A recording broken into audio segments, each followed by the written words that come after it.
Good afternoon, students. Sorry, we cannot be starting. Okay. Again, I will start. In continuation of properties of colloidal solution, we have some more important properties. Okay, one is electrical property.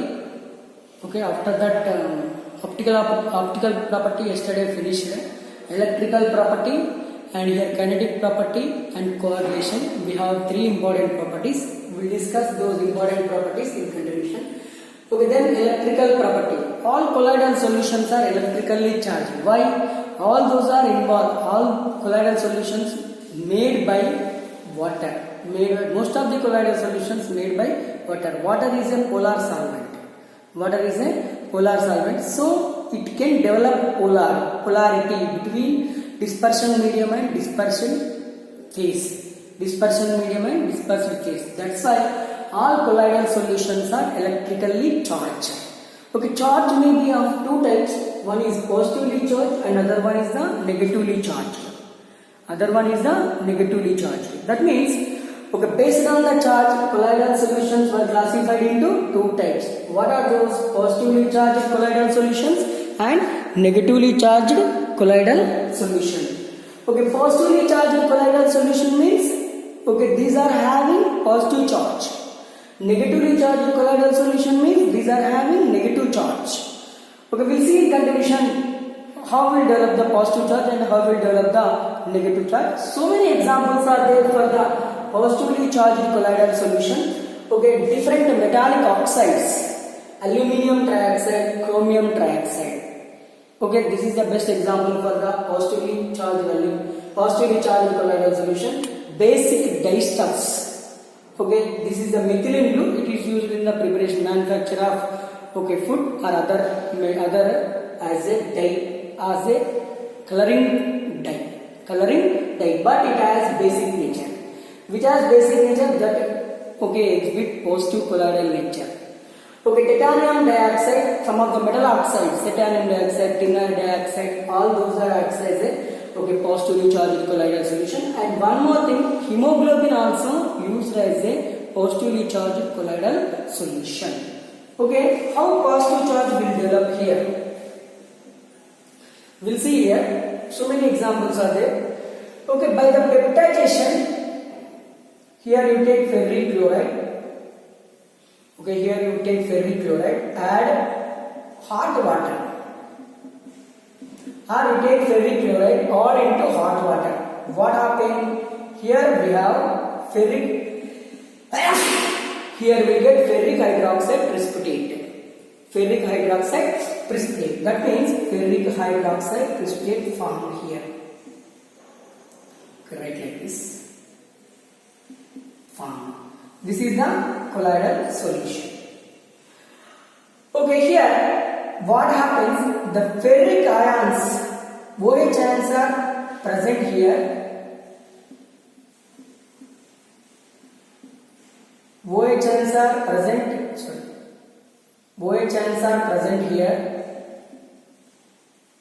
But ferric ions are Fe plus 3 ion. This Fe plus 3 ion present like this.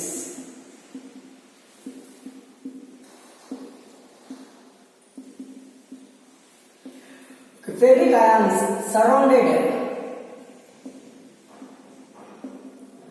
Ferric ions surrounded the colloidal solution. It has positive charge. This type of colloidal solutions is called as positively charged colloidal solutions. Okay, example for one more example I will take silver nitrate, add into potassium iodide. Take silver nitrate, add into potassium iodide solution. Forms silver iodide.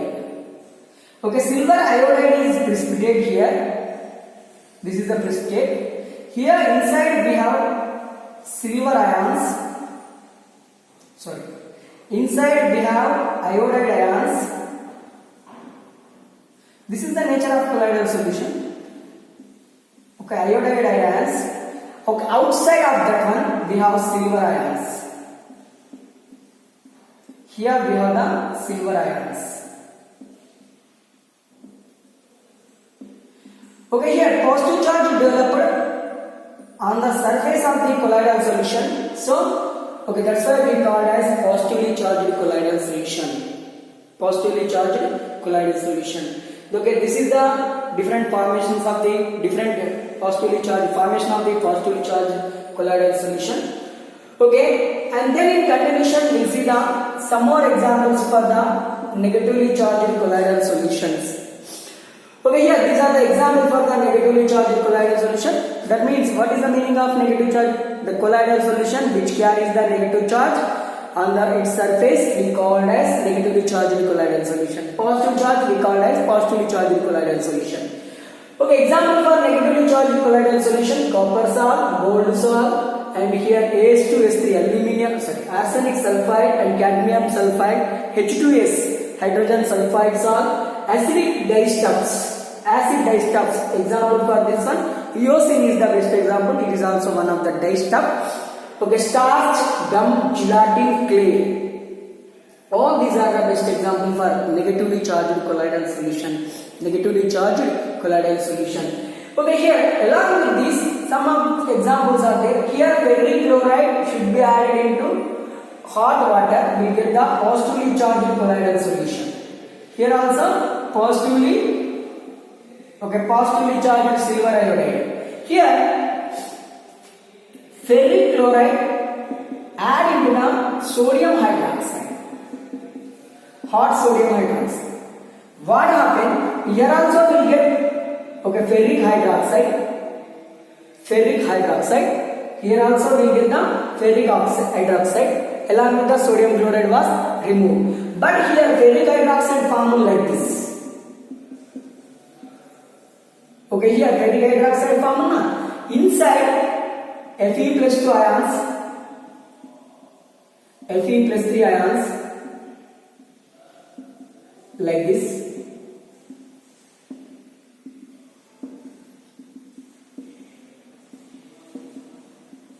Outside OH minus ions are present.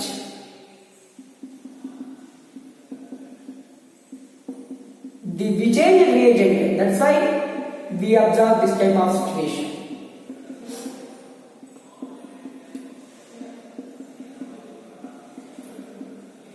Okay, this we call negatively charged colloidal solution. Same, here also same. Here silver nitrate added into potassium iodide, we get the positively charged colloidal solution.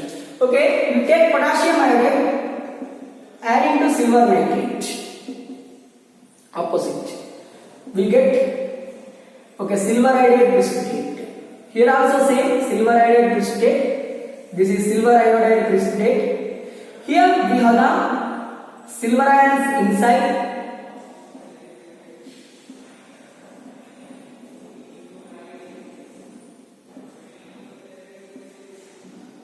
Okay, iodide ions fall above that one, like this. Like this, layers will be developed. Inside the positive charge, outside the negative charge, or inside the negative charge, or outside the positive charge, depending upon the addition of reagent. It will depends on the addition of reagent. The formation of the negatively charged colloidal particles, colloidal solution, or positively charged colloidal solution depends on. Okay, here depends on. It will depends on. Depends on addition of reagents. If you add to ferric chloride, hot water, we get the positively charged colloidal solution. If we add ferric chloride to hot sodium hydroxide, we get the negatively charged colloidal solution. Okay, here silver nitrate added into the potassium iodide form the positively charged silver iodide solution, and potassium iodide added into the silver nitrate form the silver iodide. Okay, here negatively charged colloidal solution. Okay, the formation of the colloidal solution, charged colloidal solution depends on addition of reactants or reagents. This is about the just positively charged colloidal solution and negatively charged colloidal solution. Types of colloidal solution based on the charge. Okay, continuation, we'll see the one more important one. Okay, I think here we get the two layers. One is positive layer outside. Okay, negative layer. Okay, if negative layer is there, then it is fixed with the positive layer. So we'll see that in another way. We'll see here. Here, this is the one colloidal solution surface.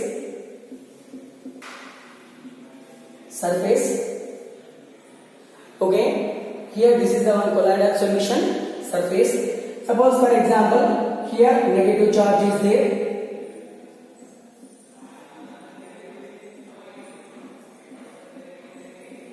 Negative charge is there. Negative charge is there means outside which charge? Positive charge. Here we will develop the positive charge. Will develop the positive charge. Okay, here we will develop the positive charge. Okay, here this is the surface of colloidal solution. Inside negative layer means outside positive layer will develop, or inside positive layer means outside negative layer will develop. Just this is the surface of the colloidal solution. Okay, this layer is fixed on surface, so this layer named as fixed layer. This layer named as fixed layer. When it combined with any other, outer layer is what? Positive. Outer layer is positive. This layer attract another layer. Which layer? Here positive is there now. It attracts negative. That means negative, in between negatives, one positive is there. This layer we called as, which attracts from outside, that we called, it will move into this one. That's why we called mobile layer. This we called as mobile layer. Or it will diffuse. This is also called diffusive layer. This is also called diffusive layer. It is a fixed layer, a stationary layer. This is also called a stationary layer. Okay, two layers developed on colloidal solution. This we called double layer. Two layers are formed. 1, 2. This layer we called as double layer. Okay, the name double layer given by Helmholtz. Okay, this Helmholtz give the double layer. So we called Helmholtz double layer. Helmholtz electric double layer. This named as Helmholtz. Okay, Helmholtz electrical double layer. Okay, then after the formation of double layer, we observe some difference between these two layers. Electric potential difference between these two layers. That potential difference we called as zeta potential. That potential we called as zeta potential. It is also called zeta layer.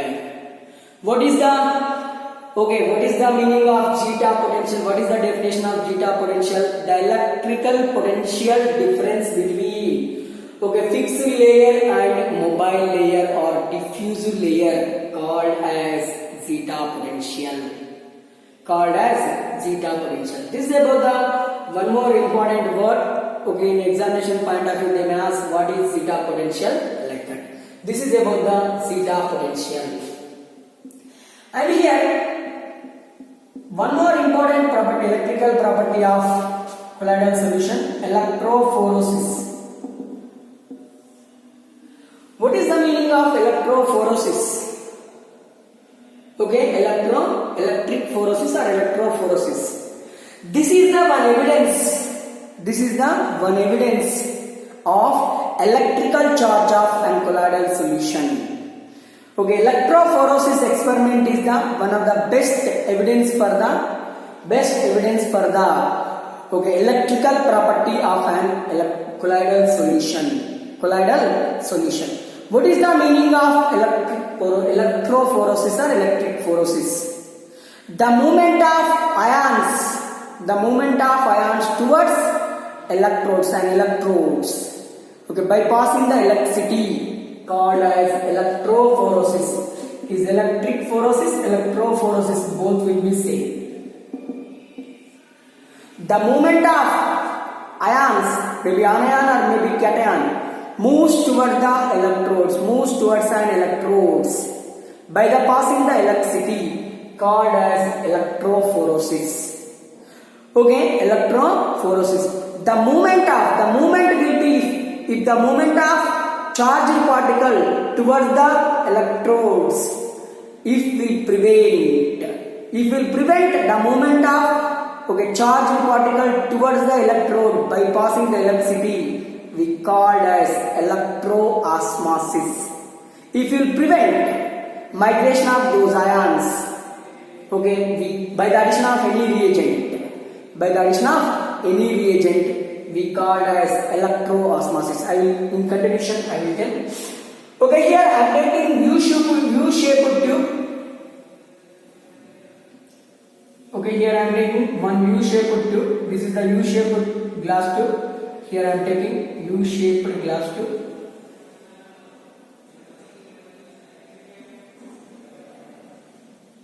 U-shaped glass tube. Okay, here arrange two electrodes.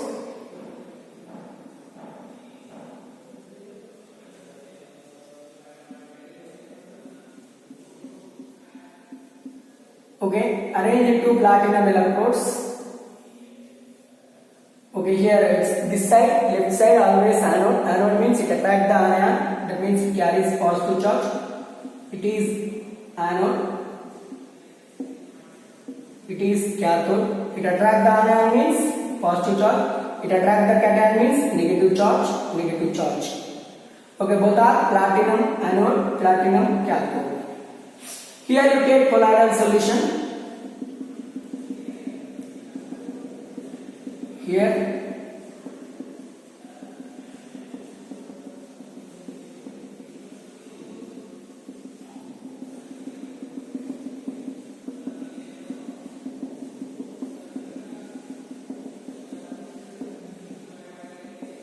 this is the colloidal solution. Yes, na? Okay, colloidal solution. Then pass the electricity through. Here I will keep electrodes. Okay, then pass the electricity through anode and cathode. This is charged colloidal solution. Charged colloidal solution. Positively charged and negatively charged colloidal solution. Okay, for example, ferric hydroxide colloidal solution is there. Ferric hydroxide colloidal solution contain Fe cation, OH minus ion. Anion. This is anion. This is cation. Okay, here ferric hydroxide colloidal solution. Here ferric means positively charged. That means it is cation.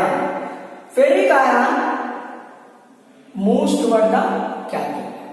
OH minus anion moves toward the anode. We observe properly here. The movement of these ions towards an electrode by passing the electricity we call as electrophoresis. This we call as electrophoresis. This is the one evidence for the charge or electrical charge of colloidal solution.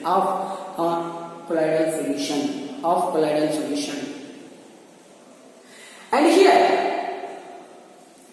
okay, if we keep here parchment membrane.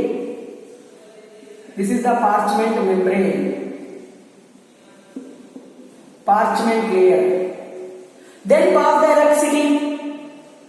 There is no movement of colloidal particle towards the electrode, towards the anode or towards the cathode. The prevention of migration of the charged colloidal particles, okay, towards cathode or anode by using parchment membrane called as electroosmosis. We called as electroosmosis. Okay, what is electroosmosis? The prevention of migration of colloidal particles towards electrodes by using parchment membrane called as electroosmosis. This is electrophoresis, that is electroosmosis. Okay, this is the electrical property of an colloidal solution. Electrical property of an colloidal solution. Okay, in continuation we will see the kinetic property of an colloidal solution.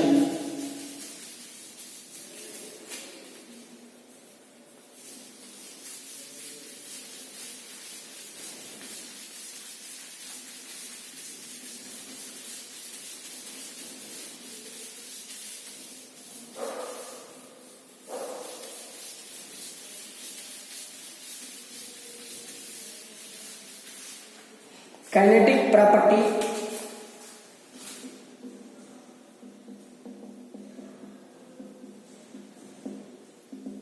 kinetic property of an colloidal solution.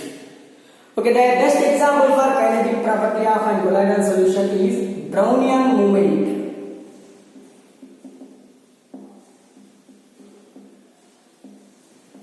Brownian movement is the best example for the kinetic property.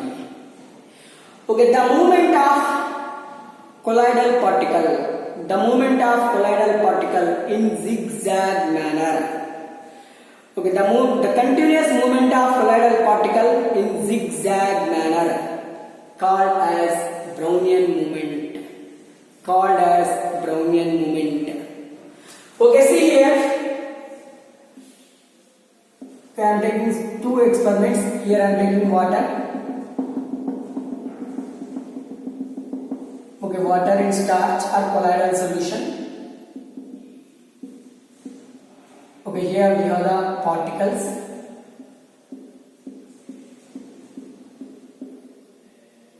Okay, here I am taking water. Here I have some pollen grains.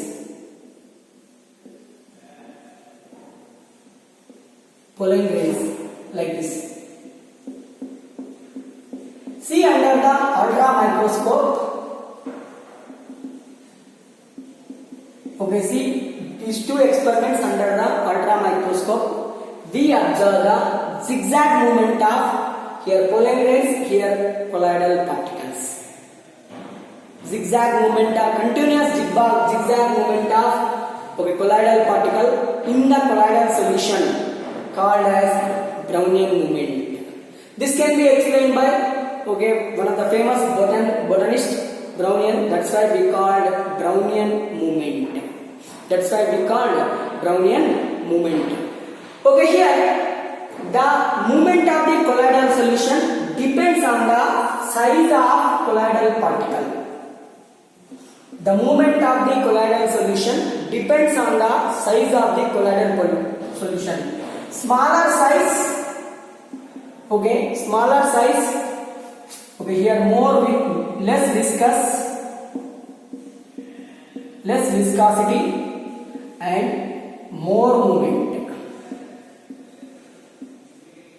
If colloidal particle size is small, the movement of that colloidal particle is more. It depends on size of the which has small size, that has less viscosity, that has more movement. Why colloidal particles move in zigzag manner from one place to another place in dispersion medium? When colloidal particles, here colloidal particles, how these are colloidal particles move? Zigzag manner means, here I will show zigzag manner. Here colloidal particle move like this.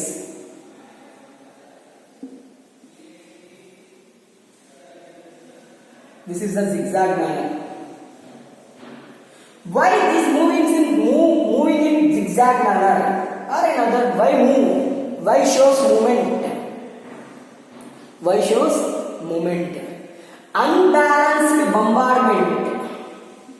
Okay, when you touch both, for example, accidentally two bikes are one touch with the other with heavy speed. What happened? There is no place to stay there. Suddenly they move into different ways, zigzag ways. The movement is zigzag. We can't expect the movement of those persons or those bikes also. Here also same, unbalanced bombardment of or unbalanced collision of two colloidal particles leads to movement of colloidal particle. This can be observed under the microscope. For example, if you take colored colloidal solution, add into the water, then we observe movement of colored particle into the water. We easily observe movement of colloidal particles into the water. That we call as Brownian movement. That is one of the best example for the kinetic property of colloidal solution. Next, in continuation, we'll have one more important property, that is coagulation.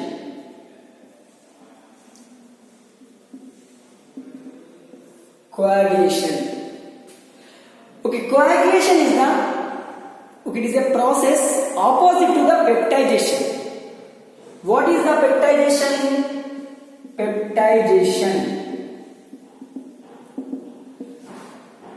The conversion of precipitate into colloidal solution by the addition of electrolytic solution.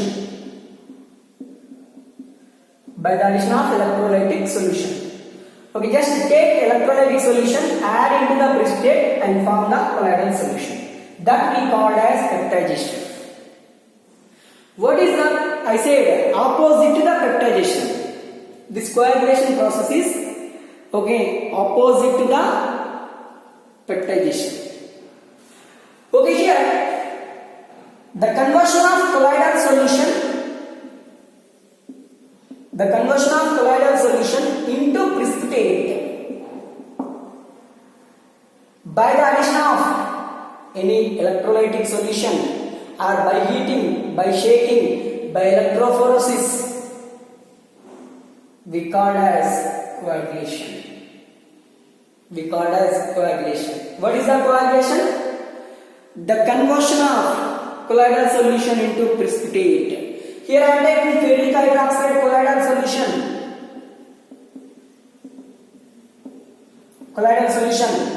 Just add ferric chloride to this, or heat or electrophoresis process. What happened? Here we will get ferric hydroxide precipitate.